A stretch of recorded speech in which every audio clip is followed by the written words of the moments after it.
जिन बातों को आप किसी से नहीं कह सकते वो आप अपने टीचर से कहेंगे। अगर बहुत ज़्यादा करीबी हैं तो कुछ नहीं होता पढ़ाई वढ़ाई करने से। पढ़े लिखे लोग मिलते हैं मुझे, बहुत पढ़े लिखे, मैं तो पढ़ा ही नहीं कभी। कहते हैं साइकेट्रिस्ट के पास ले जाओ, आपका लड़का वियर्ड हरकतें कर रहा है। वियर्ड, अबे वियर्ड करेगा ही।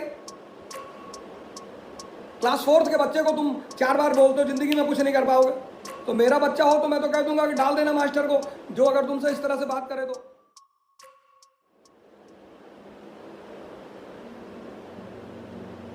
भारत, कल मैंने पोस्ट डाला, आपने शायद ध्यान दिया कि जब तक भारत है तब तक इंडिया का कुछ भी नहीं होगा। भारत मतलब ज्ञान, ये ज्ञान का देश है, ज्ञान का। इसीलिए ये पश्चिम के जो कैपिटलिस्ट हैं ये हमारे संतों की बड़ी खिंचाई करते हैं। इंडियन सेंट्स, और ये बड़ी मजेदार बात है कि ये हमारे संतों को अपने घर में बड़ी इज्जत देते हैं। किसी भी मिशनरी स्कूल में हिंदुस्तान में ध्यान नहीं सिखाया जाता। कहते हैं साइकेट्रिस्ट के पास ले जाओ, आपका लड़का वियर्ड हरकतें कर रहा है। वियर्ड, अबे वियर्ड करेगा ही। क्लास 4th के बच्चे को तुम 4 बार बोलते हो जिंदगी में कुछ नहीं कर पाओगे, तो मेरा बच्चा हो तो मैं तो कह दूंगा कि डाल देना मास्टर को, जो अगर तुमसे इस तरह से बात करे तो। मास्टर का काम किसी बच्चे को डिमोटिवेट करना है, वो टीचर है ही नहीं। टीचर और स्टूडेंट मतलब क्या, दोस्त। कल मैंने, हमारे ऋषि भाई हैं, उनको मैंने मित्र कहा, उन्होंने मुझे लिखा सर आप मुझे मित्र क्यों कह रहे हैं। मित्रता ही होती है, टीचर और विद्यार्थी के बीच मित्रता ही होती है। जिन बातों को आप किसी से नहीं कह सकते वो आप अपने टीचर से कहेंगे। अगर बहुत ज्यादा करीबी हैं तो। और कहते ही वाजीराम में तो मतलब न जाने लोगों ने क्या क्या आके मुझसे कह रखा है।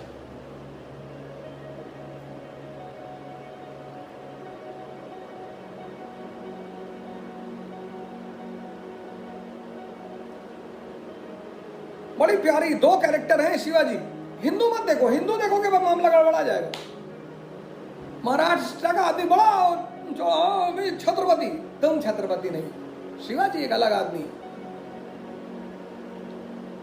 औरंगजेब, दोनों की संगत देखो। एक के पास गुरु है, जागृत गुरु, जागृत। उसने अपने शिष्य को भी जागृत कर दिया, वो इंटरनल एनर्जी से कनेक्ट हो गया। वो इंटरनल एनर्जी से कनेक्ट हो गया। उस इंटरनल एनर्जी से कनेक्ट होने के बाद उस आदमी ने वो कांड किए। शिवाजी कोई आदमी नहीं है। गुरु रामदास कौन है? पारस, पत्थर। उसने शिवाजी लोहे को टच कर दिया, शिवाजी भी पारस हो गए, सोना हो गए।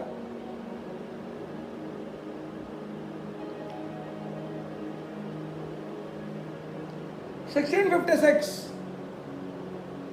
में समझौता टूटा मुगल और दक्कनी राज्यों का। 1656 में सिविल वॉर शुरू हुआ नॉर्थ इंडिया में, मैं आपको बता चुका हूं, औरंगजेब और उसके भाइयों के बीच। 1656 में शिवाजी ने अपने कैरियर की शुरुआत की दक्कन में। अब ये मराठा शक्ति कैसे बने? मराठा शक्ति ऐसे बने कि मुगल नॉर्थ इंडिया में और ये डेक्कनी स्टेट्स डेक्कन में, और ये डेक्कनी स्टेट्स किसके ऑफशूट थे? बहमनी किंगडम के। बहमनी किंगडम किस ईयर में बना? 1343 में। कैसे बना? जब मोहम्मद बिन तुगलक ने अपनी कैपिटल को ट्रांसफर किया और अपने नोबल्स को वो डेक्कन लेकर गया, दौलताबाद। जब मोहम्मद बिन तुगलक कमजोर हो गया तो उसके वही नोबल्स जो उसके साथ दौलताबाद गए थे, उन्होंने ही वहां पर एक इंडिपेंडेंट राज्य की स्थापना की, बहमनी। वो बहमनी 5 भागों में टूट गया। वही बने डेक्कनी स्टेट्स, बीजापुर, गोलकुंडा, अहमदनगर, बेरार।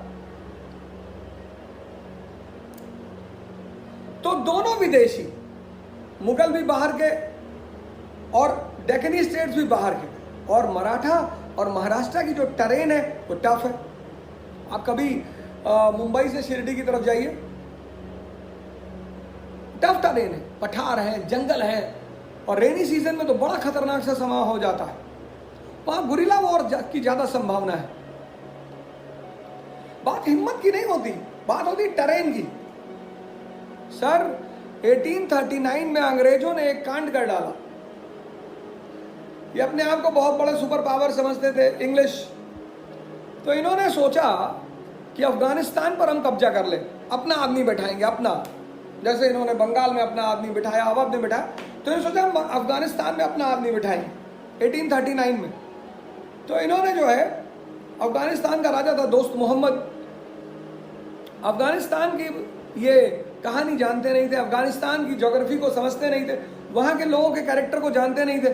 इन्होंने हमला कर दिया साहब। इनके पास एक पपेट था शाशुजा, लुधियाना में इनका पेंशनर था, ये उसको लेके गए और इन्होंने दोस्त मोहम्मद का हटाकर शाशुजा को गद्दी पर बिठा दिया। आपने सुना होगा first Anglo Afghan war. Terrain, मैं टेरेन की कीमत बता रहा हूं, टेरेन। और अफगानी, राजस्थानी, राजपूत, मराठी, इन लोगों को लड़ाई, इनके लिए पैशन है। और खासकर जब आउटसाइडर आ जाए, तो यूपी और बिहार का आदमी ऐसा नहीं, उसमें हिम्मत नहीं है, बहुत हिम्मत है। लेकिन वो अफगान महाराष्ट्र में, अब वो बिहार का सैनिक खड़ा है, बेचारा खैनी बना रहा, और मराठी को निकला जंगल से, एक मारा अंदर घुस गया, अब कहां ढूंढोगे?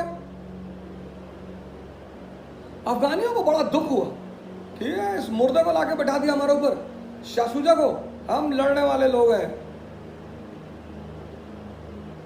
1841 में अपराइजिंग हो गई काबुल में, अंग्रेजों ने डर के मारे ट्रीटी कर ली दोस्त मोहम्मद से। और जब अंग्रेज वापस आ रहे थे अफगानिस्तान से, सर अफगानियों ने एक एक आदमी को मारा।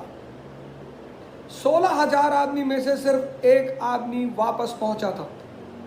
डाटा आपको मिलेगा विपिन चंद्रा की किताब में, फॉरेन पॉलिसी, चैप्टर नंबर 7। 16,000 आदमी में से सिर्फ एक आदमी वापस आया था। यह होता है टेरेन की कीमत, यह होती है टेरेन की इंपॉर्टेंस।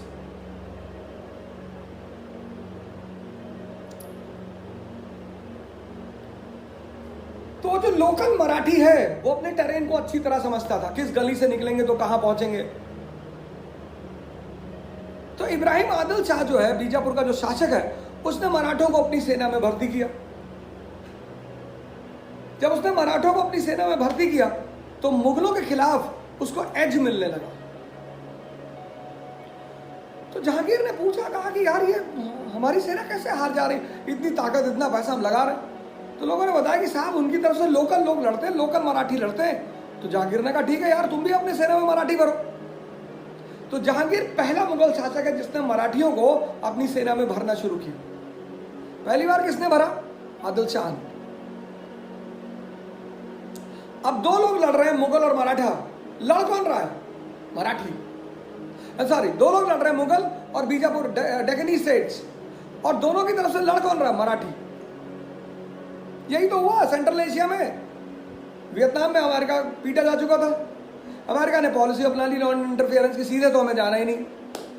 तो अफगानिस्तान के मामले में अमेरिका ने क्या किया? तालिबान को पैदा किया, मुजाहिदीन अब यूएसएसआर के खिलाफ। 1989 में मुजाहिदीनों ने यूएसएसआर को बहुत मारा। तो मुजाहिदीनों में हिम्मत आई कि अगर हम यार एक सुपर पावर को मार सकते हैं तो दूसरे को क्यों नहीं मार सकते। तो जब वो यूएसएसआर की तरफ से पलटे तो यूएस की तरफ आ गए। तब यूएस को बड़ी चोट पहुंची। वर्ल्ड हिस्ट्री की कहानी मैं आपको सुनाऊंगा, ये सारी घटनाएं मैं आपको वर्ल्ड हिस्ट्री की कहानी में सुनाऊंगा। खैर, तो यहीं से मराठा खेल की शुरुआत हुई। लड़ कौन रहा था? मुगल और मराठा, मुगल और दक्कनी स्टेट, दोनों की तरफ से लड़ कौन रहे थे? मराठी।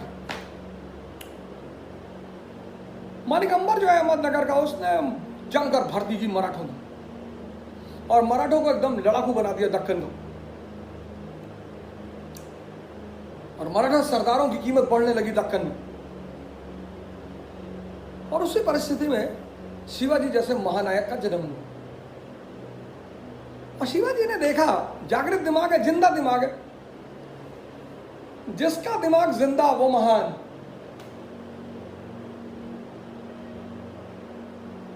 कुछ नहीं होता पढ़ाई वढ़ाई करने से। बड़े पढ़े लिखे लोग मिलते हैं मुझे, बहुत पढ़े लिखे, मैं तो पढ़ा ही नहीं कभी। बड़े पढ़े लिखे, knowledgeable, Lord, this industry and that is, I am from here, I am from there। फिर मैं उनसे कोई छोटा सा सवाल कहीं से कर लेता हूँ, कहते ये कभी देखा था? है नहीं, ये तो नहीं देखा। तुम अपने आप को बहुत, तुम ध्यान नहीं करते, तुम दीनहीन हो। ध्यान करो, अपने दिमाग को जिंदा करो। तुम्हारी क्षमता धरती से आसमान तक पहुंच